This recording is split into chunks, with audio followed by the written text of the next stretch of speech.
Hi எல்லாருக்கும் வணக்கம். நம்ம அழகே அழகு சீரியலில் அடுத்த பஞ்சாயத்தை கூட்டிட்டாங்க இந்த ராஜலக்ஷ்மி. ஆனால் இந்த பஞ்சாயத்தில் நம்ம அழகுமதிக்கு என்ன நடக்க போகுது தெரிஞ்சுக்கிறதுக்கு இந்த வீடியோக்கு ஒரு லைக் போட்டுக்கோங்க. ஸோ பார்த்தீங்கன்னா நம்ம அழகுமதி தங்கராஜ் வீட்டில் என்னை வீட்டில் உட்கார வச்சிடலான்னு பார்த்தீங்களா? என்னை வீட்டில் உட்கார வைக்கிறது உங்களால் இல்லை, உங்கள் அப்பனாலையும் முடியாது. எண்ணி 3 மாதத்தில் உங்களால் இன்ஃப்ளூயன்ஸே பண்ண முடியாத அளவுக்கு ஒரு பெரிய வேலையில் சேர்ந்து காட்டலை நான் அழகுமதி இல்லை, எழுதி வச்சுக்கோங்க அப்படின்னு சொல்லி நம்ம அழகுமதி சவால் விட்டுட்டு ரொம்ப நேராக இப்போ காலேஜுக்கு போகிறாங்க. காலேஜ் கரஸ்பாண்டண்ட்டை பார்த்து யாரோ சொன்னாங்க அப்படின்னு உங்களோட பர்மனெண்ட் எம்ப்ளாயியை வேலையை டெர்மினேட் பண்ணுற அளவுக்கு உங்களுக்கு தைரியம் வந்துருச்சுல. உங்கள் எம்ப்ளாயி எவ்வளோ சின்சியராக வேலை பார்த்தாங்க, உங்களுக்கு எந்த அளவுக்கு பொறுப்பாக வேலை பார்த்தாங்க அப்படின்னு நீங்கள் யோசிச்சு கூட பார்க்காம யாரோ சொன்னாங்க அப்படின்னு உங்கள் எம்ப்ளாயை தீர்த்துட்டீங்கல்ல.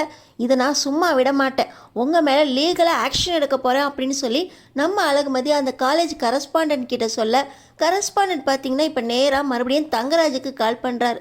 என்னங்க சார், நீங்கள் சொன்னீங்க தான் அந்த பொண்ணை நான் வேலையிலேருந்து தகுதி நீக்கம் பண்ணேன், ஆனால் இப்போ அந்த பொண்ணுக்கு நீங்கள் சொல்லி தான் நான் வேலையிலேருந்து நிறுத்தினேங்கிற விஷயம் தெரிஞ்சு என் மேலே லீகலாக ஆக்ஷன் எடுக்க போகிறேன்னு என்னை மிரட்டிட்டு போகுது அப்படின்னு கரஸ்பாண்டன்ட் கேட்குறாரு. ஏற்கனவே நம்ம அழகுமதி சவால் விட்டுட்டு போனதில் என்ன செய்கிறது ஏது செய்கிறதுன்னு ஒன்றுமே புரியாமல் வாயை பொழந்துக்கிட்டு நிற்கிற தங்கராஜ் இப்போ கரஸ்பாண்டன்ட் கால் பண்ணி என் மேலே லீகலாக ஆக்ஷன் எடுத்தால் நான் உங்களை தான் சொல்லுவேன் அப்படின்னு சொல்லி கரஸ்பாண்டன்ட் சொன்னதுனால தங்கராஜுக்கு என்ன பண்ணுறதுனே புரியல. இப்போ பார்த்தீங்கன்னா தங்கராஜ் நேராக அவங்க அம்மா கிட்ட, நான் உங்ககிட்ட தான் இந்த விஷயத்த சொல்லிக்கிட்டு இருந்தேன், அதுக்குள்ளே இந்த விஷயம் அழகுமதி வரைக்கும் போயிருக்கு. அவளுக்கு ஏற்கனவே தெரிஞ்சிருந்தா இந்த விஷயத்துக்காக இவ சும்மா இருந்திருக்க மாட்டா, அப்பயே வந்து என்கிட்ட சண்டை போட்டிருப்பா. ஆனால் நான் சொல்லி ஒரு அரை மணி நேரத்துக்குள்ளே டக்குன்னு இந்த விஷயம் நடந்திருக்கா அப்படின்னா அவளுக்கு இப்போ தான் இந்த வீட்டில் நான் சொன்னதுக்கப்புறம் தான் இந்த விஷயம் மதிக்க தெரிஞ்சிருக்கு. யார் சொல்லியிருப்பா அப்படின்னு தங்கராஜ் யோசிச்சுக்கிட்டே, ஏய் ரேவதி இங்கே வா, நான் அம்மா கிட்ட விஷயத்த சொல்லிக்கிட்டு இருக்கும்போது இந்த விஷயத்த நீ யார்கிட்ட சொன்ன அப்படின்னு விசாரிக்கிறாரு. அது வந்து நான் யார்கிட்டங்க சொல்ல போகிறேன் அப்படின்னு சொல்கிறாங்க. நீ சொல்லாமல் இந்த விஷயம் அழகுமதிக்கு போயிருக்காதுன்னு எனக்கு தெரியும். இந்த வீட்டில் ஒரு சேர் அந்த பக்கம் நவுந்து இருந்தாலே அதை நீ உங்கள் வீட்டில் சொல்லிடுவேன்னு எனக்கு தெரியும். இவ்வளோ பெரிய விஷயம் தெரிஞ்சிருக்கு, இதை நீ சொல்லாமல் இருந்திருப்பியா அப்படின்னு ரேவதிக்கு வேகமாக ஓங்கி ஒரு அறை விடுறாரு தங்கராஜ். பார்த்தீங்கன்னா தங்கராஜோட அம்மா, டேய் இவளை மிரட்டி என்னடா பண்ணுறது, இவ பேச்சை கேட்டுட்டு ஆட்டம் ஆடிட்டு போகிறாளே அவளை அடக்கி வைக்கணும்டா. அவள் கட்டிட்டு வந்த வீட்டிலலாம் சண்டை போட்டது பத்தாது அப்படின்னு அங்கேருந்து இங்கே வந்து சண்டை போட்டுட்டு போகிறாள். சரியான சண்டைக்காரி தாண்டா இவ. கொஞ்ச நாள் அடங்கி இருந்தாலேன்னு நினச்சேன், வேலை போயிட்டா அடங்கிடுவான்னு நீ தானே சொன்ன. வேலை போனதுக்கப்புறம் கூட அடங்காப்படாரி அடங்காமல் தான் இருக்கா. இவளை எப்படி அடக்கிறேன் பாரு அப்படின்னு சொல்லி இந்த தங்கராஜோட அம்மா நேராக ராகவனுக்கு கால் பண்ணுறாங்க. உங்கள் வீட்டு மருமகளை உங்களுக்கு அடக்கி வைக்க தெரியாதா? இத்தனை நாள் உங்கள் வீட்டில் தான் சண்டை போட்டு போலீஸ் ஸ்டேஷன் வரைக்கும் உங்கள் மருமக சண்டை போட்டா. இன்றைக்கி என் பையன்கிட்டே நேராக வந்து மூஞ்சிக்கு நேராக சவால் விட்டுட்டு போகிறா. என்ன நினச்சிக்கிட்டு இருக்கீங்க? உங்கள் மருமகளை அடக்க தெரியாதா உங்களுக்கு? என் புள்ள தங்கராஜ் மூஞ்சிக்கு முன்னாடியே நேருக்கு நேர் நின்று சண்டை போட்டுட்டு போகிறா. இதெல்லாம் சரியில்லை ராகவன் அப்படின்னு சொல்லி தங்கராஜோட அம்மா சொல்ல, என்னக்கா சொல்கிறீங்க, யார் வந்தாங்க அப்படின்னு சொல்லி ராகவன் கேட்குறாரு. வீட்டில் என்ன நடக்குது, யார் இருக்கா இல்லைன்னு கூட தெரியாமல் வீட்டில் பெரிய மனுஷனாக என்ன தான் பண்ணுறீங்க? உங்கள் மருமகளை ஒழுங்காக அடக்கி வைங்க, இல்லை தங்கராஜோட சுயரூபத்தை உங்கள் மருமக பார்க்க வேண்டியிருக்கோம் அப்படின்னு சொல்லி தங்கராஜோட ராகவன்கிட்ட சொல்ல, பார்த்தீங்கன்னா அம்மா ஏற்கனவே அவர் போலீஸ் ஸ்டேஷன் வரைக்கும் போயிட்டு வந்துட்டார். இப்போ மறுபடியும் அவர்கிட்டயே மதியை பற்றி சொன்னீங்கன்னா அவர் பயந்து போயிட மாட்டாரா? என்னம்மா நீங்கள் அப்படின்னு சொல்லி இங்கே தங்கராஜ் மறுபடியும் ராகவன் வீட்டுக்கு கிளம்புறாரு. டேய் அவங்க வீட்டு பிரச்சனையை அவங்க பார்த்துக்கட்டும்டா, எப்போ பாரு நீ குடுக்குடுன்னு அவங்க வீட்டுக்கு ஓடி ஓடி போய் அவங்க பிரச்சனையை தீர்த்து வைக்கிறதுனால தான் இப்போ அவள் இங்கே வந்து நிற்கிறா. பேசாமல் அமைதியாக இருடா அப்படின்னு சொல்லி தங்கராஜோட அம்மா தங்கராஜா அடக்குறாங்க. அம்மா மாமனார் குடும்பமும் என் குடும்பம் மாதிரி தான், அவங்க வீட்லேயும் நல்லா இருக்கணும்னு நான் நினப்பேன். அதனால் அவங்க வீட்டில் பிரச்சனையை கிளப்பி விட்டு மறுபடியும் பிரச்சனை பண்ணாதீங்கம்மா, நான் போய் பார்த்துட்டு வரேன். இனிமே இந்த வீட்டில் குண்டூசி விழுந்தா கூட அந்த வீட்டில் ஃபோன் பண்ணி சொன்ன உன் உயிர் உன் உடம்புல இருக்காது பார்த்துக்கோ அப்படின்னு சொல்லி தங்கராஜ் ரேவதியை மிரட்டிட்டு நேராக கிளம்பி போகிறார். போகிற வழியிலேயே சுரேஷுக்கு கால் பண்ணி, டேய் சுரேஷ், வீட்டில் என்னடா பண்ணுற? நீ எல்லாம் புருஷனாடா, நேராக உங்கள் வீட்டுக்கு கிளம்பி வா, ஒரு பெரிய பிரச்சனை வரப்போகுது அப்படின்னு சொல்லி தங்கராஜ் பார்த்திங்கன்னா சுரேஷுக்கு கால் பண்ணிக்கிட்டே நேராக இப்போ அழகுமதி வீட்டுக்கு போகிறாரு. இன்னொரு பக்கம் மலர்கிட்ட, உங்ககிட்டையும் சொல்லாமல் போயிட்டால, இதை மாதிரி நீயும் கற்றுக்கிட்ட, அவ்வளவுதான், அவள் வரட்டும், அவளை வச்சுக்கிறேன் அப்படின்னு இந்த ராஜலக்ஷ்மி ரொம்ப கோபமாக இருக்கும்போது, ராஜலக்ஷ்மி எங்கே இருக்க அப்படின்னு சொல்லி ராகவன் படுக்கையிலேருந்து எந்திச்சு வராரு. உங்கள் மாமா கூப்பிட்றாரு, நீ இங்கே நின்று அவளை பார்த்துக்கிட்டு இருக்காத, உள்ளே வந்து வேலையை பாரு அப்படின்னு சொல்லிட்டு ராஜலக்ஷ்மி உள்ளே போனவொடனே, என்னங்க படுத்திருந்தீங்க, நெஞ்சு வலி இப்போ பரவாயில்லையா அப்படின்னு ராஜலக்ஷ்மி கேட்குறாங்க. என் நெஞ்சு வலியை இன்னும் அதிகப்படுத்துறதுக்கு தான் இருக்காங்க. வீட்டில் சும்மா தானே தின்னுட்டு தூங்கிக்கிட்டு இருக்க, வீட்டில் யார் இருக்கா இல்லை அப்படின்னு பார்க்க மாட்டியா, இப்போ யார் வெளியே போயிருக்கா அப்படின்னு சொல்லி ராகவன் கேட்குறாரு. அது யார்கிட்டையுமே சொல்லாமல் உங்கள் மருமக அழகுமதி தான் வெளியே போயிருக்கா அப்படின்னு ராஜலக்ஷ்மி சொல்கிறாங்க. அவள் எங்கே போயிட்டு வந்தா தெரியுமா உனக்கு அப்படின்னு ராகவன் கேட்க, எங்கே போனான்னு தான் சொல்லாமல் தானே போனான்னு சொல்கிறேன் அப்படின்னு ராஜலக்ஷ்மி சொல்ல, உன் மருமக நம்ம மாப்பிள்ளை வீட்டில் போய் சண்டை போட்டுட்ருக்கா அப்படின்னு சொல்லி ராகவன் சொல்ல, என்ன மாப்பிள்ளை வீட்லையா, இங்கே சண்டை போட்டதெல்லாம் பத்தாது அப்படின்னு அங்கே போய் எதை சண்டை போட்டுட்ருக்கா அப்படின்னு சொல்லி ராகவன் கேட்க, அதெல்லாம் எனக்கு தெரியாது, அங்கே அக்கா ஃபோன் பண்ணி எனக்கு கண்ட மேனிக்கு திட்டுறாங்க, உன் வீட்டு மருமகளை அடக்கி வைக்க முடியலையா அப்படின்னு சத்தம் போட்டுட்ருக்காங்க. எங்கே சுரேஷுக்கு கால் பண்ணி வீட்டுக்கு வர சொல்லு, அந்த அழகுமதி முதல்ல இங்கே வந்து ஆகணும். வீட்டில் 2 நாள் அமைதியாக இருந்தால் பத்தாத இவளுக்கு, எங்கேயாவது போய் சண்டையை இழுத்துட்டு வந்துடுறா, இந்த வீட்டில் இழுக்கிறது பத்தாது அப்படின்னு மாப்பிள்ளை வீட்டில் போய் இழுக்கிற அளவுக்கு அவளுக்கு தைரியம் வந்துருச்சா அப்படின்னு ராகவன் பார்த்திங்கன்னா இப்போ அழகுமதியோட அம்மா அப்பாவுக்கும் காலை பண்ணி, உங்கள் பொண்ணு அடக்கியே வைக்க மாட்டிங்களா, சரியான சண்டைக்காரியாக இருக்கா, எங்கேயாவது போய் சண்டை போட்டுகிட்டே இருந்தால் தான் அவளுக்கு பொழுது போகுமா அப்படின்னு மதியோட அப்பாவுக்கும் காலை பண்ண, நம்ம மதியோட அப்பாவும் நான் வரேன், அது வரைக்கும் என் பொண்ணுக்கு எதுவும் ஆகக்கூடாது அப்படின்னு சொல்லிட்டு நேராக மதி வீட்டுக்கு கிளம்பி வராரு. இப்போ தான் நம்ம அழகுமதி காலேஜ்லேயே சத்தம் போட்டுட்டு நேராக ரொம்ப கோவமாக வீட்டுக்குள்ளே நுழையிறாங்க.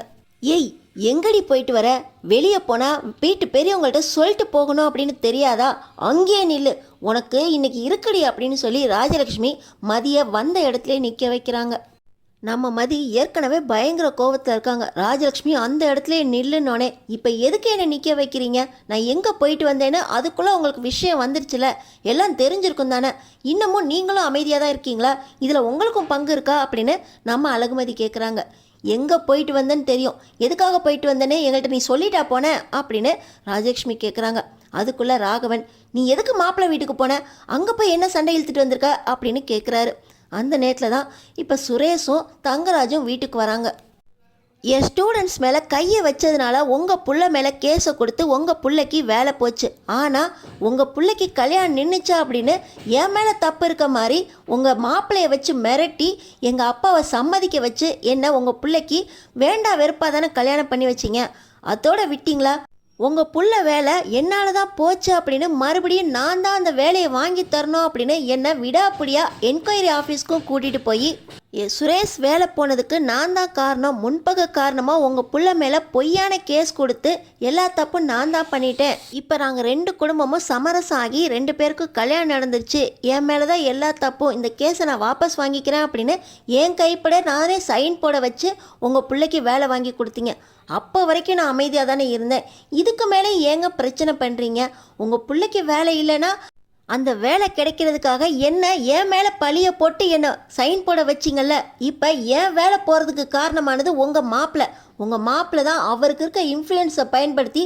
என் காலேஜ் கரஸ்பாண்டன்ட் கிட்டேயே பர்மனெண்ட் வேலை கிடைக்க வேண்டிய என்னை டெர்மினேட் பண்ண வச்சிட்டாரு, நான் வேலைக்கு போகிறதுனால என் தேவையை நானே நிறைவேற்றிக்கிறேனா, எனக்கு தலக்கணம் அதிகமாயிடுச்சான், வேலை போய் வீட்டில் இருந்தால் தான் நான் அடங்கி இருப்பேன் அப்படின்னு உங்கள் மாப்பிள்ளை அவருக்கு அவரே நினச்சிக்கிட்டு பொம்பளைங்க வேலைக்கே போகக்கூடாது, வீட்டில் தான் இருக்கணும், இல்லாட்டினா வேலைக்கு போகிற திமிரில் அவங்க பாட்டு சண்டை போட்டுக்கிட்டு தான் இருப்பாங்க, புருஷனுக்கு அடங்க மாட்டாங்க அப்படின்னு அடக்கி வைக்கிறதுக்காக என்ன வீட்டிலையே உட்கார வைக்கிறதுக்காக திட்டம் போட்டு பண்ணியிருக்காரு, என் வேலை போகிறதுக்கு காரணம் உங்கள் மாப்பிள்ளை தான், நான் எப்படி சும்மா விடுவேன் அப்படின்னு சொல்லி நம்ம அழகுமதி ராகவன் கிட்ட சொல்ல, என்ன மாப்பிள்ளை சொல்லி உன் வேலை போச்சா, ஆமாம் உங்கள் மாப்பிள்ளை சொல்லி தான் என் வேலை போச்சு அப்படின்னு நம்ம அழகுமதி சொல்ல, ஆமாம் பெரிய இந்த வேலை 20,000 ரூபாய் வேலை, அந்த வேலை போச்சுன்னு இப்படி என் மாப்பிள்ளை கிட்ட போய் நீ சண்டை போட்டுட்டு இருப்பியா அப்படின்னு ராஜலக்ஷ்மி சொல்கிறாங்க.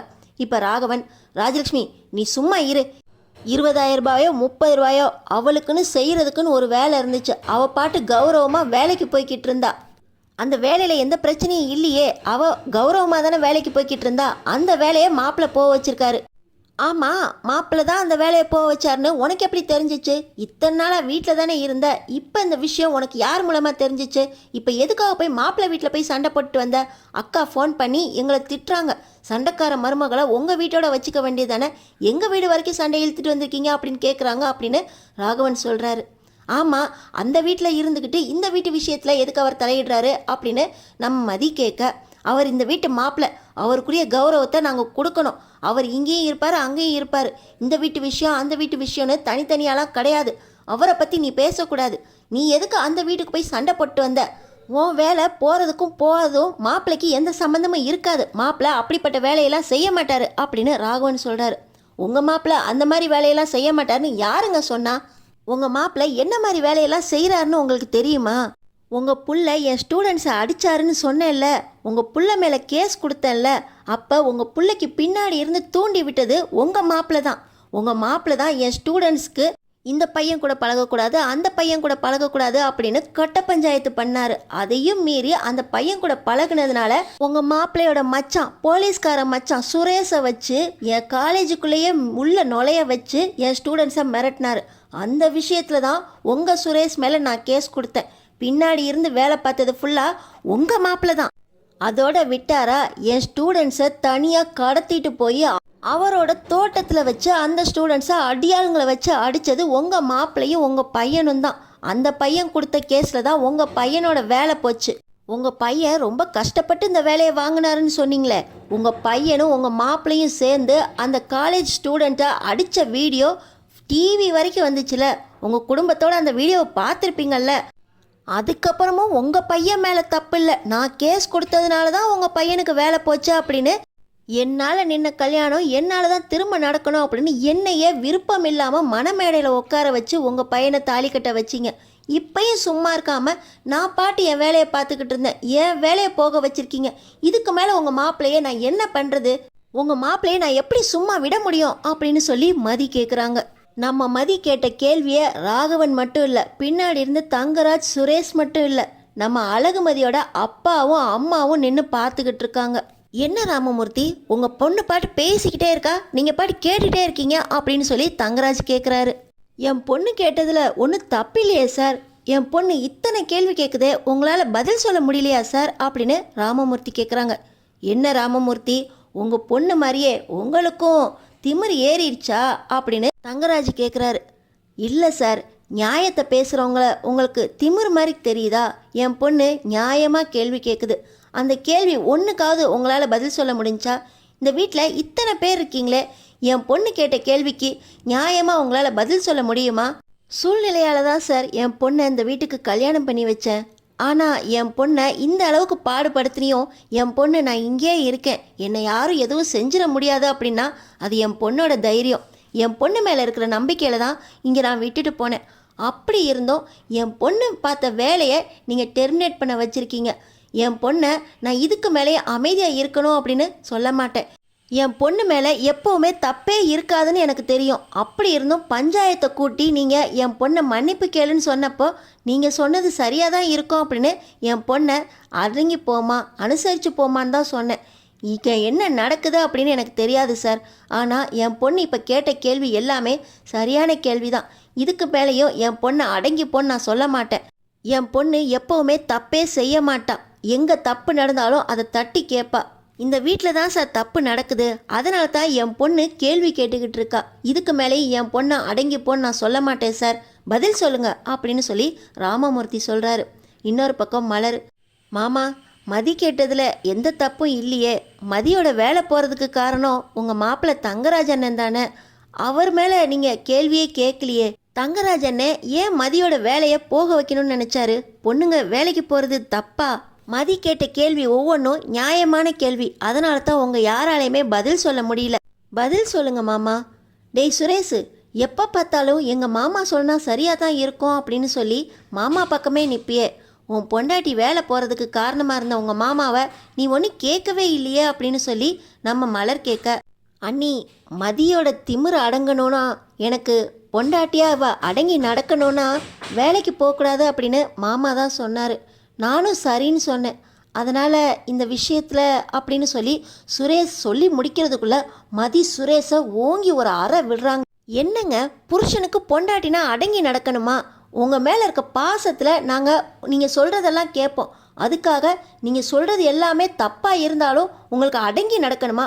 பொண்டாட்டினா உங்கள் பாசத்தில் அடங்கி இருக்கணும். உங்கள் வேஷத்தில் நீங்கள் பண்ணுற பொய்க்கு பயந்து அடங்கி நடக்கக்கூடாது.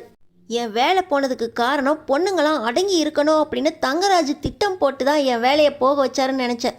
அவரோட சதி வேலையில் நீங்களும் உறுதுணையாக இருந்திருக்கீங்கன்னு தெரிஞ்சால் உங்களை நான் சும்மா விட மாட்டேன். நீங்களும் உங்கள் மாமாவும் இனி எந்த பொண்ணு வாழ்க்கையும் கெடுக்க விடாத அளவுக்கு உங்களையெல்லாம் நான் ஒரு வழி பண்ண போகிறேன். இனி இந்த மதியோட ஆட்டத்தை பார்க்க போகிறீங்க அப்படின்னு சொல்லி சுரேஷ்கிட்டையும் தங்கராஜ்கிட்டையும் சவால் விடுறாங்க நம்ம அழகுமதி. நம்ம அழகுமதியோட அடுத்த ஸ்டெப் என்னவா இருக்கும்? தங்கராஜும் சுரேஷும் அடங்கி போகிற அளவுக்கு நம்ம மதி என்ன திட்டம் போட்டிருக்காங்க? அடுத்தடுத்து என்ன நடக்க போகுதுன்னு தெரிஞ்சுக்கிறதுக்கு நம்ம சேனலை சப்ஸ்கிரைப் பண்ணி தொடர்ந்து பாருங்கள்.